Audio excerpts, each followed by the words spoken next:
안녕하세요. 복층살롱 살롱주인 고입니다. 네, 놀러오는 잔입니다. 이번 주 9화에서는 이것저것 이야기들을 많이 설명을 해줬어요. 네, 그렇죠. 거의 다 저희가 한 얘기랑 맞아 떨어졌다, 안내사항의 딸이 홍주였다 이런 이야기라던가. 네, 그렇죠. 웬만한 거는 거의 다 풀렸다고 봐야죠. 뭐 네네. 9화, 10화를 통해서 떡밥들 다 회수했고. 근데 오늘 이제 10화에서 마지막에 또 성유한의 환영 같은 게 나오면서 아직도 이 성유한을 놓지 못하고 헷갈려 하시는 분들이 좀 있는 것 같아요. 아, 그렇죠. 성유한이 범인이고 정바람이 착한 사람일 것이다. 예. 이것은 성유한의 뇌 때문이다. 뭐 이런 얘기가 있죠. 그렇게 헷갈려 하는 게 지금 바로 작가님이 원하시는 네. 그 루트 그대로죠. 그래서 오늘은 아직도 이 마우스가 조금 어려운 분들을 위해서 한번 1에서 10화를 총정리해보는 시간을 가져보는 거 어떨까? 아, 네, 네. 그렇죠. 그래서 일부는 좀 타임라인을 그대로 가는 방향으로 해가지고 쉽게 설명을 해보도록 하겠습니다. 네. 자, 일단 최초에 한서준이 헤드헌터로 활동하던 이야기부터 네. 시작해볼게요. 9화에서 한서준의 과거 이야기가 나왔잖아요. 그렇죠. 자신이 신이 되기 위해서 그런 뇌 연구를 계속 해왔고, 그렇죠. 동물의 뇌로는 이제 충족이 되지 않아서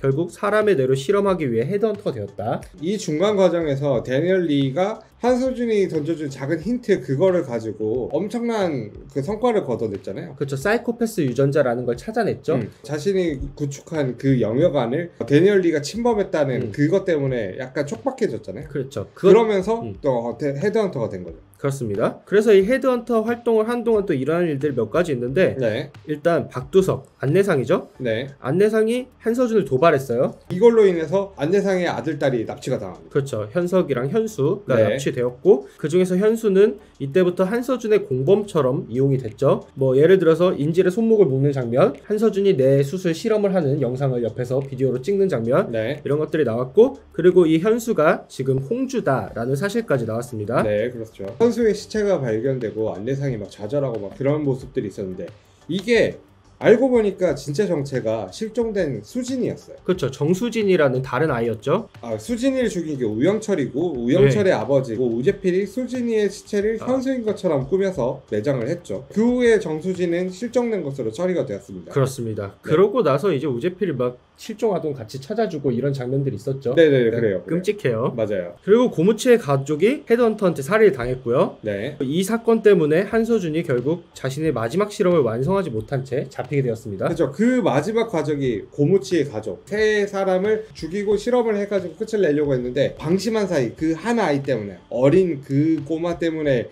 모든 게 망가졌어, 이렇게 얘기를 하잖아요. 그렇죠. 네. 그리고 나서 데니얼 리와 산모들, 그리고 유전자 검사를 받은 4명의 아이들이 나오는데요. 네네. 일단 첫 번째, 성지은은 한서준의 아이를 임신했죠. 네. 그리고 검사 결과 사이코패스 유전자를 갖고 있다, 이렇게 나왔었어요.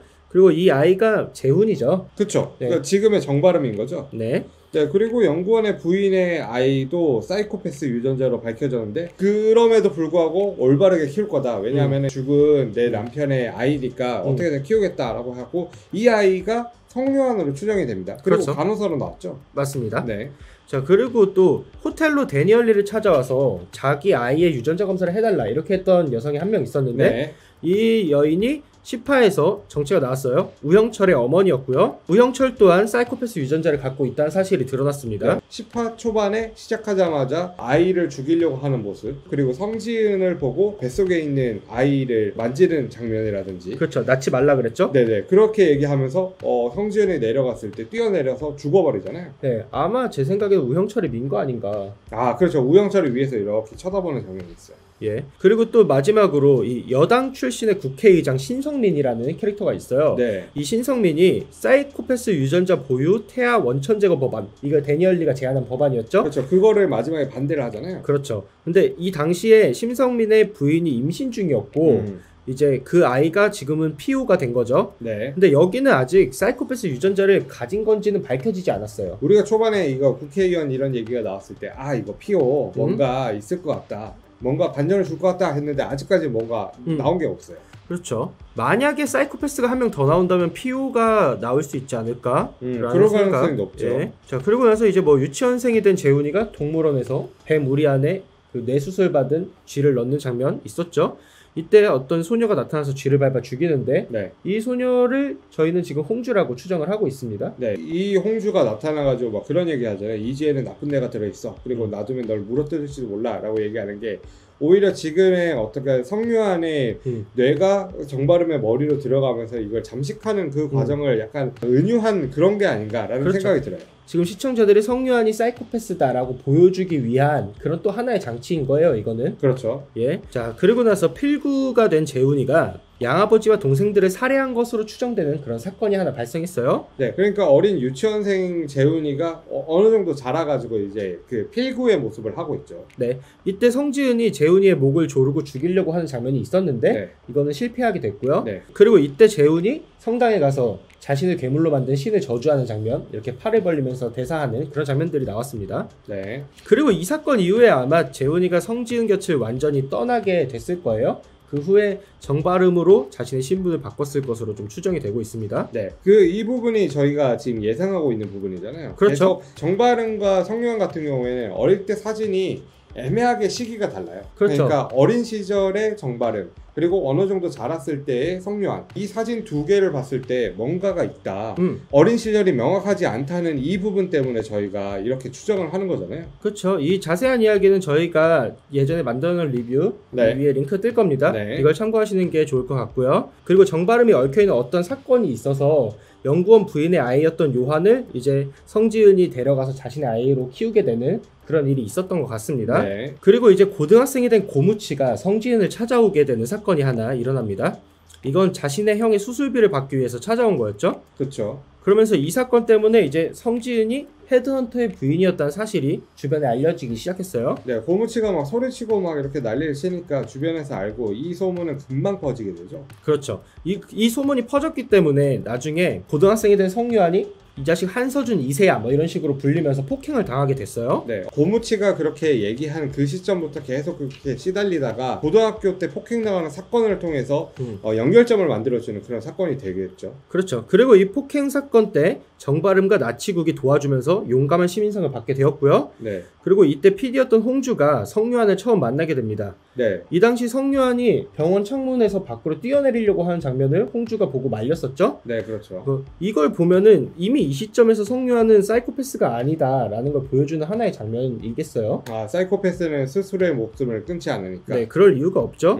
그리고 이후에 개에 물린 홍주가 다시 응급실에 갔다가 의사가 된 성유한을 만나게 됩니다. 그렇죠. 그리고 이제 초반에 굉장히 중요한 이야기였죠. 십자가를 향해서 욕을 하는 사체들이 이제 계속해서 발견되는 사건이 발생했어요. 네. 그러니까 이 사건이 프레데터의 소행인 거죠. 그 단테 신곡에 실대의 악을 가지고 동화랑 엮어가지고 이렇게 연관지어서 사건을 만든 거잖아요. 그렇죠. 그리고 이 범인을 지금 우리는 한서준의 진짜 아들인 정발음이다라고 네, 생각을 하고 있습니다. 네. 이 사건이 일어난 당시에 성유한은 이미 정발음이 범인이라고 생각을 하고 정발음의 유전자 검사까지 했었죠. 그 이후에 계속 정발음을 쫓는 모습이라든지 그 일상들을 쫓아왔던 사진들이라든지 그런 것들이 발견되죠. 그렇죠. 성유한의 지하실에서 정발음이 저지른 사건들 그리고 정발음의 할머니랑 같이 있는 일상 사진들 이런 것들이 발견이 됐었잖아요. 네, 그래서 마침 하필이면 오봉의 할머니가 이 집에 일을 하러 왔고 이것을 발견하게 되고 이걸 가지고 도망가는 모습을 성유한이 쫓아가는 모습으로 이어지잖아요. 근데 할머니가 그때 정발음에게 전화를 했어요. 네. 그리고 그 후에 이제 할머니는 살해되게 된 거다. 네, 그렇습니다. 결국 정발음이 범인이겠죠?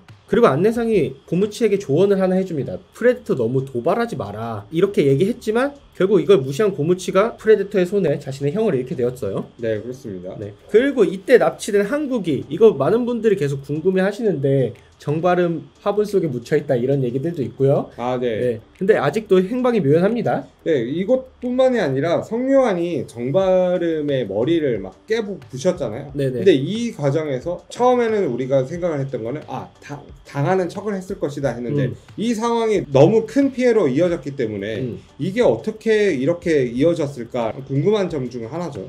이거는 이 정도까지 왔으면 진짜 성유한이 최선을 다해서 깬 거 아닌가. 아, 그렇죠, 그렇죠. 예, 예. 정발음도 그냥 당한 거 아닌가. 네, 이런 그렇습니다. 생각이 좀 듭니다. 그리고 나서 이제 뇌수술을 받은 정발음이 기억을 잃은 채로 깨어났어요. 이때 여론을 의식한 정치인들이 무슨 수를 쓰더라도 정발음을 구해야 된다 뭐 이런 이야기들을 했었죠. 네, 이게 정치권에서 이제 지지율이나 이런 것들이 떨어지니까 최후의 수단을 꺼내게 되는 거죠. 그렇죠. 한서준을 도왔던 홍주가 이제 한서준의 옛 실험실을 찾아가서 그 뇌수술 영상이 담긴 비디오를 대통령 비서실장한테 보냅니다. 네. 비디오를 확인한 비서실장이 한서준을 불러서 정발음의 뇌수술을 해달라 이렇게 부탁을 했었죠. 그러면서 한서준이 그 대가로 이제 사면을 요구했으나 이거를 거절해요. 네. 거절하고 갑자기 이거를 승낙을 하고 정발음 수술을 해줍니다. 그렇죠. 그러면서 성묘안에 있는 뇌를 이제 정발음의 뇌로 이식을 하게 되죠. 정발음에 손상된 전두엽의 일부만 딱 떼어놔서 성묘안에 멀쩡한 전두엽으로 갈아 끼운 거죠. 그렇죠. 근데 이 한서준이 대가 없이 수술을 해준데 몇 가지 이유가 있을 것 같아요. 일단 첫 번째로 한서준이 경찰에 잡히기 직전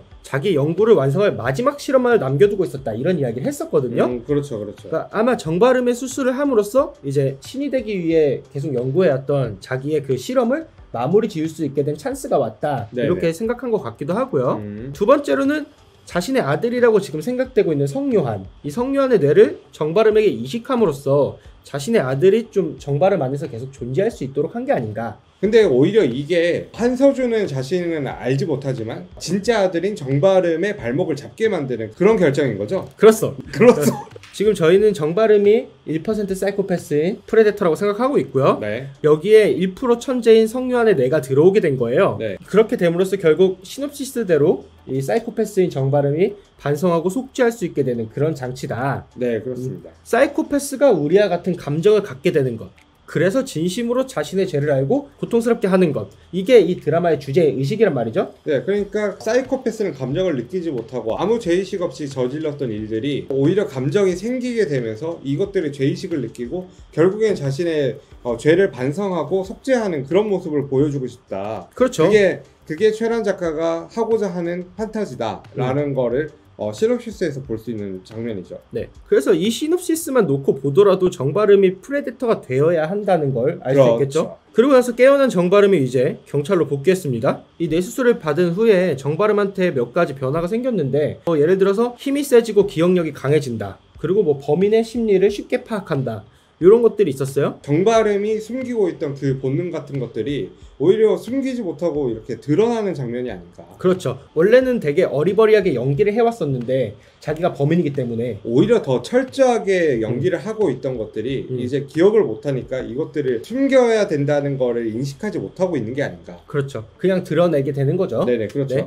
그리고 청국장을 좋아하던 정발음이 청국장 냄새를 역하다라고 느끼면서 피하는 장면이 있었는데요. 이런 얘기가 있더라고요. 원래 사이코패스들은 냄새를 잘 맡지 못한다. 아, 그래요? 이런 내용들이 있어요.